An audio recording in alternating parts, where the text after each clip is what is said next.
नमस्कार दोस्तों, भूत प्रेत के किस्से तो हम अक्सर बचपन से सुनते आए हैं, फिर भी उन पर आसानी से यकीन नहीं होता।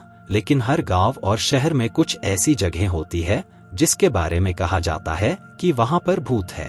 वैसे कई लोग इसे मिथक मानते हैं तो कई ऐसे भी हैं जो इन बातों पर यकीन करते हैं। इस तरह के किस्से आज से नहीं बल्कि बाप दादा के जमाने से प्रचलित हैं। क्या आप जानते हैं, भारत में एक ऐसा किला है जिसमें भूतों का बसेरा है? यकीन नहीं होता है तो राजस्थान के अलवर जिले में स्थित भानगढ़ किले के बारे में जान लें।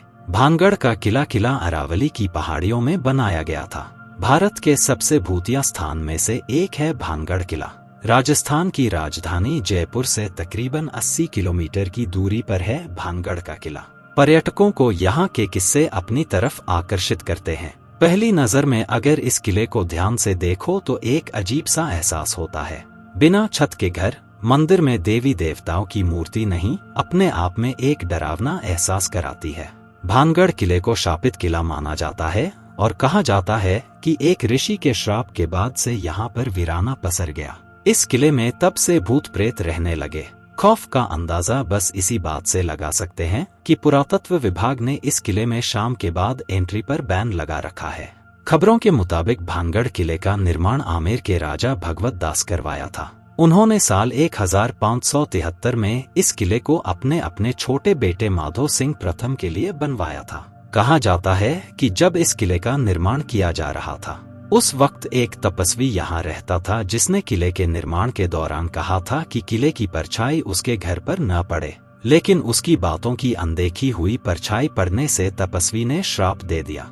वहीं दूसरी प्रचलित कथा यह कि इस किले में रहने वाली राजकुमारी रत्नावती से एक साधु प्रेम करता था। राजकुमारी को पाने के लिए साधु साजिश रचने लगा और इस बात की खबर राजा को पता चली। फिर क्या सजा के तौर पर साधु की हत्या कर दी गई और उसी समय उसने भानगढ़ को खंडहर बनने का श्राप दिया था, जिसका परिणाम यह हुआ कि इस किले में वीराना पसर गया। कहा जाता है कि इस किले की दीवारों पर कान लगाकर सुनने पर आत्माओं की आवाज आती है। भानगढ़ किला आम लोगों के लिए सुबह 6 बजे खोल दिया जाता है और उसके बाद शाम को 6 बंद कर दिया जाता है। कहा जाता है कि शाम के वक्त इस किले से काफी डरावनी आवाजें आती हैं। रात के वक्त इसके अंदर जाना खतरनाक हो सकता है। भानगढ़ को पैरानॉर्मल एक्टिविटी का केंद्र माना जाता है। वैसे यहाँ आने वालों का अनुभव अलग अलग होता है। कुछ लोग यहाँ घूमने आते हैं तो कुछ लोगों का भूतों का रहस्य खींच लाता है। सदियों बाद भी भानगढ़ अपने सीने में कई राज लिए बैठा है। कुछ इसे हकीकत मानते हैं तो कुछ फसाना। दोस्तों, अगर ये नॉलेज अच्छा लगा हो तो वीडियो को लाइक करके चैनल को सब्सक्राइब जरूर करिएगा। फिर मिलेंगे नेक्स्ट वीडियो में। जी धन्यवाद।